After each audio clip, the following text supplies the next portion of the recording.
Yung mga katulong na naman kayo, mga Bisaya kayo eh. Ugali mo, Bisaya. Mukha kang Bisaya.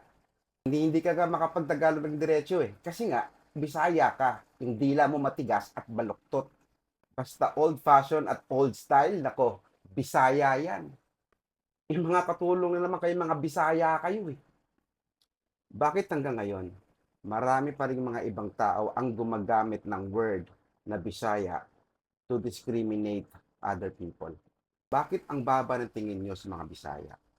At kung Bisaya pa din ang ginagamit mo sa pag-iinsulto, pang-aasar sa ibang mga tao, aba, wake up na, uy, it's 2024 na. Pure Ilonggo ako. Kita naman sa ilong, di ba? Pero hindi. Dahil nag-aral ako sa Cebu, doon ako natuto mag-Bisaya. Naalala ko dati, a good friend of mine, nag-aral dito sa Manila. Pinagtawanan siya dahil sa kanyang pag-pronounce ng battle or battle. Pero namang iba, tinatawanan nila pag tayo nagkakamali. Lalo na pag pinopronounce natin ang tricycle, bicycle. Madalas, nung bago pa lang ako dito sa Manila, sinasabi nila, mukha kang Bisaya. Pero alam nyo ba sa Visayas, maraming mga gwapo at gwapa. At nakaka-proud din dahil sa Visayas, maraming mga sikat na mga singers, maraming mga mayayaman. At hindi lang yan, maraming mga tourist destinations sa Visayas. Tulad ng Boracay, Panglao sa Bohol, Chocolate Hills.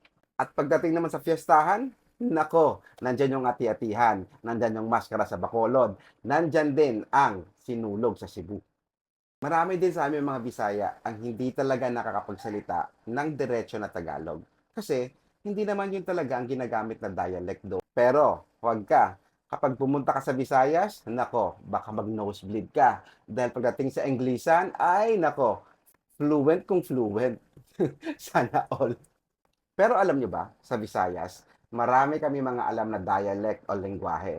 Tulad ng Tagalog, Hiligaynon, Ilonggo, Waray, at syempre English. Doon pa lang, lamang na mga Bisaya.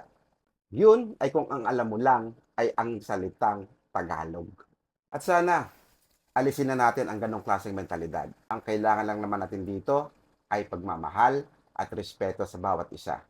Kahit ano pa man ang iyong dialekto o lengguwahe na ginagamit. Basta ako, proud Ilonggo gid, kag syempre, proud bisdak gid kaayo. Hanggang sa muli, ako po ay inyong Ninong Ray. Bye!